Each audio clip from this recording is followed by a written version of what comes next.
This material heats entire homes in Finland, Austria, and Russia for 24 hours on a single fire. It was effectively pushed out of American construction in 1978. The average homeowner who could have had it in their walls is paying roughly $1,600 more each winter, without knowing why. The technology is older than the United States.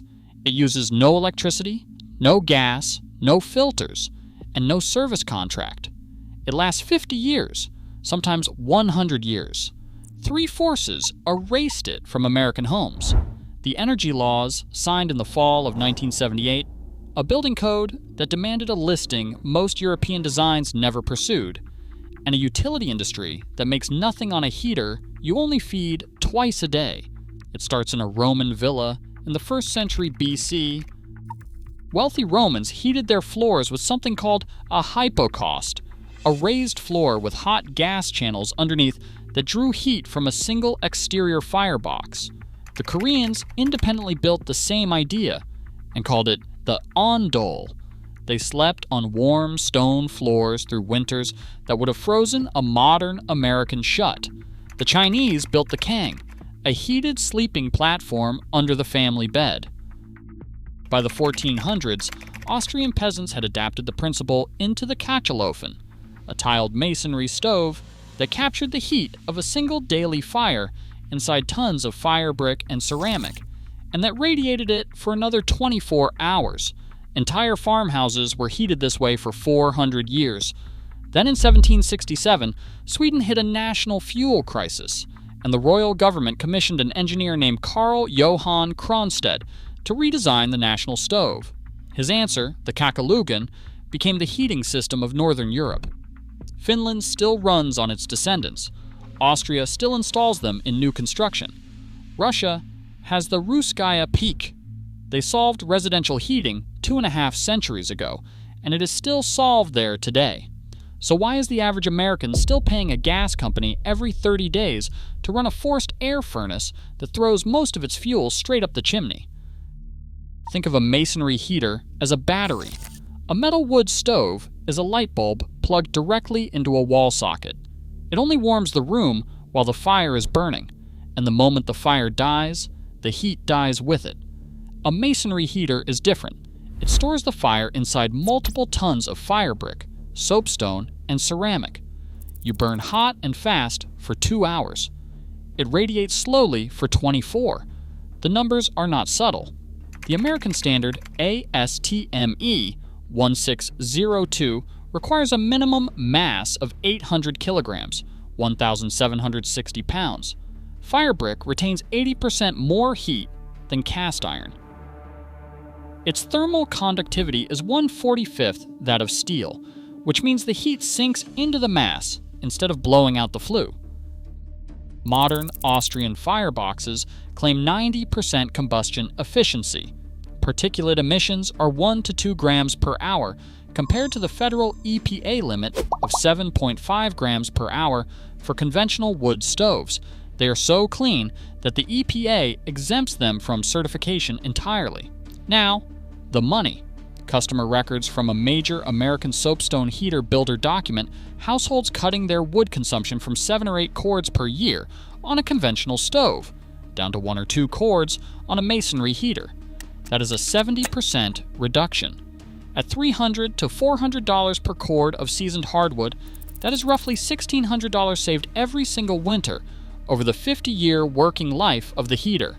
On one fire in the morning and the house stays warm until the next morning. No moving parts, no electricity, no fuel bill, no service contract. So why is this not in every cold climate American home? The answer is not an accident. It is documented. On November 9th, 1978, President Carter signed the National Energy Conservation Policy Act, Public Law 95619. Title: 2 of the Act defined the list of weatherization materials that would receive federal subsidy and utility cost recovery treatment. The list was narrow and specific: insulation, weather stripping, caulking, storm windows, furnace modifications. Masonry. Thermal mass construction was not on the list. On the same day, President Carter signed a second bill, the Power Plant and Industrial Fuel Use Act, Public Law 95-620, which restricted industrial natural gas use while preserving and expanding residential gas distribution. Within 5 years, the forced air gas furnace became the federally subsidized American default. The Katchelofen was not. The building code closed the door from the other side. The International Residential Code requires factory-built masonry heaters to carry a UL 1482 listing, a certification most European manufacturers never pursued because their home markets certify under European standard EN 15250.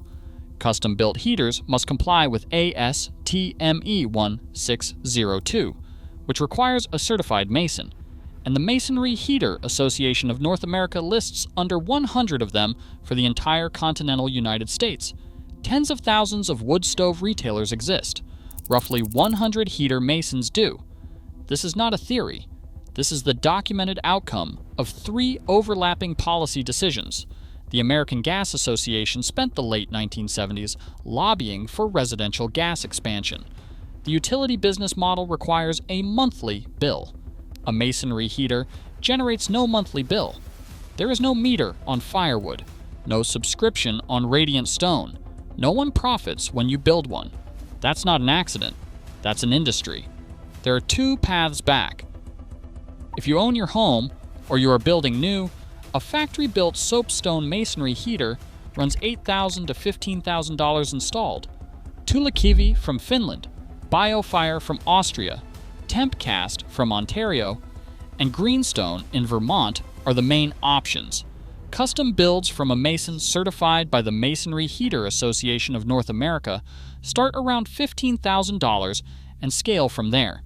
You will need a foundation capable of carrying 2 to 4 tons, which rules out most slab on grade foundations and any suspended wood floor without reinforcement. The Masonry Heater Association of North America, MHAnet.org, keeps the certified builder list and publishes the planning guides. Fuel payback alone typically lands in 8 to 12 years. The heater outlives the mortgage. If you rent, or you are not ready to pour a foundation, the entry point is the Rocket Mass Heater. Ianta Evans and Leslie Jackson's book documents complete builds for around $400 in fire brick, a steel barrel, and cob. They are legal in outbuildings, workshops, and a growing list of rural jurisdictions. They are not legal under most municipal residential codes, and that is the honest limit. The thermal mass principle itself costs nothing to understand. A brick accent wall on the sunny side of your living room, collecting winter sun and releasing it after dark. Heavy ceramic tile floors instead of carpet. A masonry chimney vented through interior space instead of an exterior wall. Each of those stores heat that your furnace has already paid for. Now you know something roughly 98% of American homeowners do not. A problem solved in Northern Europe 250 years before the United States existed is still solved there today. And the reason it is not solved here has names, dates, and public law numbers attached to it. A lot of what this channel covers was nearly lost. Not because it stopped working, because it stopped being profitable for someone. There is no supply chain behind a masonry heater. No one ships refills to your door. That is not an accident. Subscribe. Next we go inside an ancient Persian building method that cooled desert homes to 60 degrees with zero electricity. The $1,600 is still on the table. Every winter, you do not claim it, someone else does.